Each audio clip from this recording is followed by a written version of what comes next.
hello' everyone welcome back to my channel আৰু আপোনালোকে চাই আছে স্মৃতি ব্লগ আৰু মাতটো ধৰিব পাৰিছে চাগে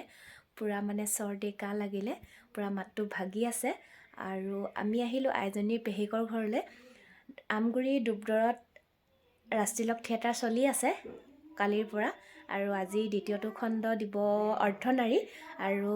মোৰ ভিডিঅ'টোৰ যোগেদি আপোনালোকক অলপকৈ দেখুৱাম যিমানখিনি পাৰোঁ আৰু এইয়া চাওক এয়া তাহাঁতি পূৰা ওলাই আছে এজনী আইনু আৰু আইজনী পূৰা যাবলৈ উৎপাত কৰি আছে আৰু আপোনালোকে মোৰ ভিডিঅ'টো স্কিপ নকৰাকৈ চাই থাকিব এই পিনে থিয়েটাৰলৈ বুলি সকলো সাজু হৈছোঁ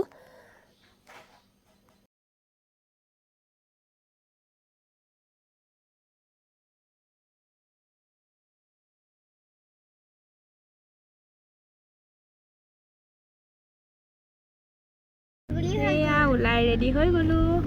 আৰু থিয়েটাৰ চাবলৈ বুলি গৈ আছোঁ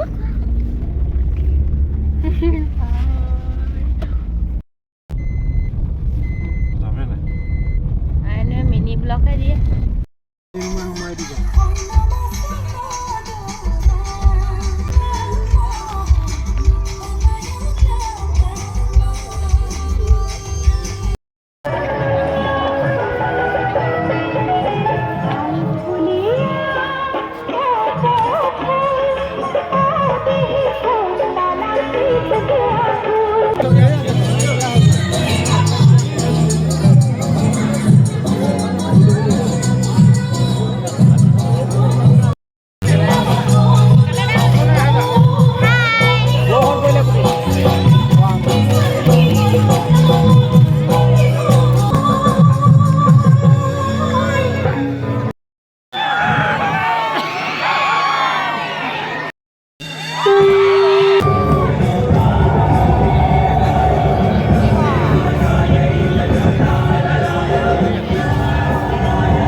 বহুত এক্সকিউজ খুজিলোঁ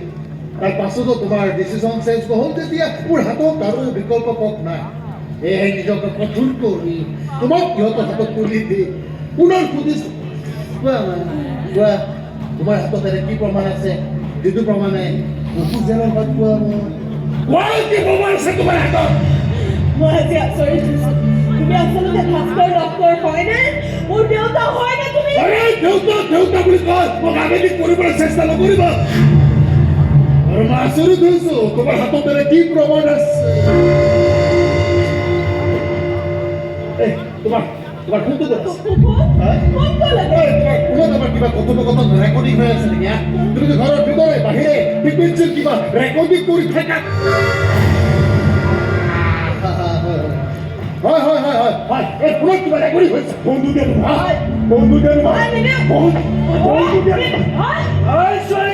তই ইমান দেৰি কিয় অহা নাই ক'ত আছে বাৰু তই মোবাইলটো ৰিচিভ নকৰে নহয়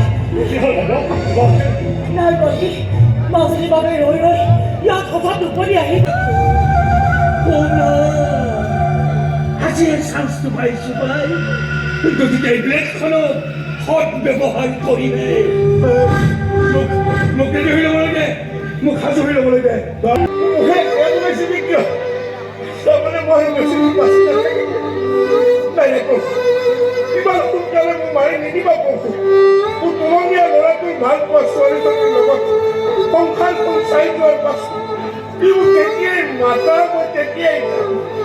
তাৰ মোক মাৰি নিদিবা প্ৰভু মৰাৰ আগতে মোৰ ছোৱালীজনীৰ সন্ধান দি যাব লাগিব ক'ত লুকুৱাই ৰাখিছে তাই মই লুকুৱাই অভিনয় নকৰিব গুঞ্জন ক'ত আছে কালি ৰাতিৰে পৰা ঘৰত নাই মোবাইলটো চুইচ অফ তাৰমানে শিখন দুটা পলাইছে পলাইছে মানে নজনা ভয় নকৰিব গুঞ্জনে চিনি পাই পলাইছে মই ফোন মাৰি আছো তুই চব কৰি থৈছ ক'ত আছে তাই দেখোন বাহিৰত নাই ক'ত আছে তাই ক'ত আমাৰ ঘৰ বেয়া ল'ৰা নহয় আমাৰ ৰ'ব আপুনি ক'লৈ যায় মই নাজানো বুলি ভাবিছে নেকি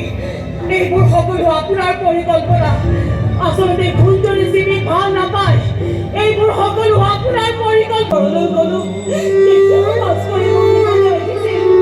মই তথাপি নগ'লো এই সমাজত মা দেউতাই মোক দেখুৱাব নোৱাৰিম মই নিজকে কেনেকৈ বুজাম তোমাক এৰি থৈ অহাৰ সিদ্ধান্ত লৈ ঘৰলৈ উভতি গ'ল মা দেউতাক সান্তনা দিব পৰা মোৰ হাতত এটাই উত্তৰ আছিল যে তুমি অৰ্ধনাৰী তোমাৰ এই অৰ্ধনাৰী শব্দটোৱে মোৰ জীৱনে চিভিল অপৰাধীটোৰ প্ৰমাণ মোৰ লগত আছে মোৰ লগত আছে প্ৰমাণ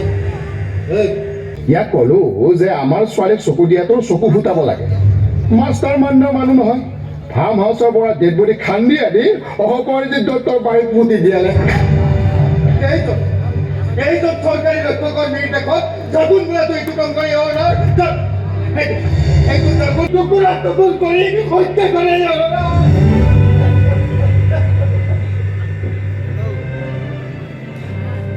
মৃত্যুৰ আগতে চিনিয়ে মোৰ সহায় বিচাৰিছে এই লোকেশ্যন আৰু ৰেকৰ্ডিংবোৰ মোৰ ক্ষেত্ৰত পঠাইছে লোকেশ্যনতে মই ক'লো তাইৰ প্ৰকৃত বাপেকটো মোৰ এটা সন্তানৰ বাবে এই ডাক্তৰৰ ওচৰলৈ গৈছিলো IVF পদ্ধতিৰে এটা সন্তান বিচাৰিছিলো কিন্তু সুবিধাটো লৈ এই ডাক্তৰ বন্ধুৰ লগ লাগি কোনেও নজনাকৈ তোমাৰ গৰ্ভত মোৰ স্পাম প্ৰমাণ কৰিলো যে মই অৰ্ধনাৰী বিশ্বাস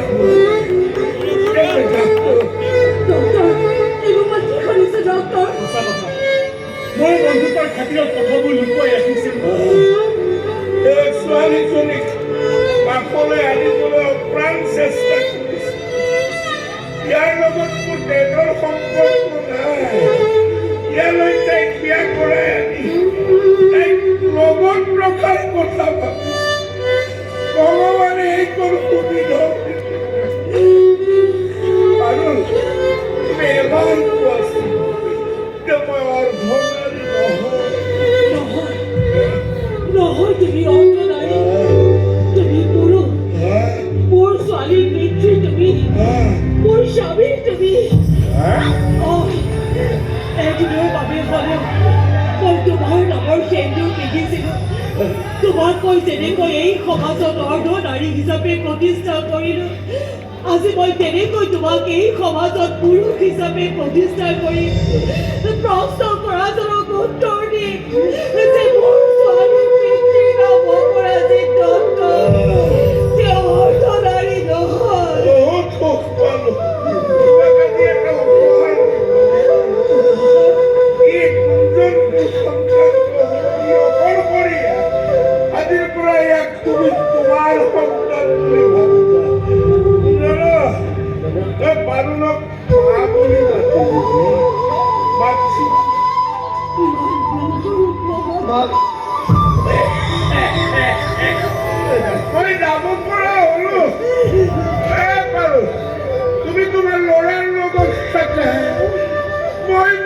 ছোৱালীৰ ওচৰলৈ যাওঁ তাই মোক কেনেকা হাত বাউলি দি মাতি আছে চোৱা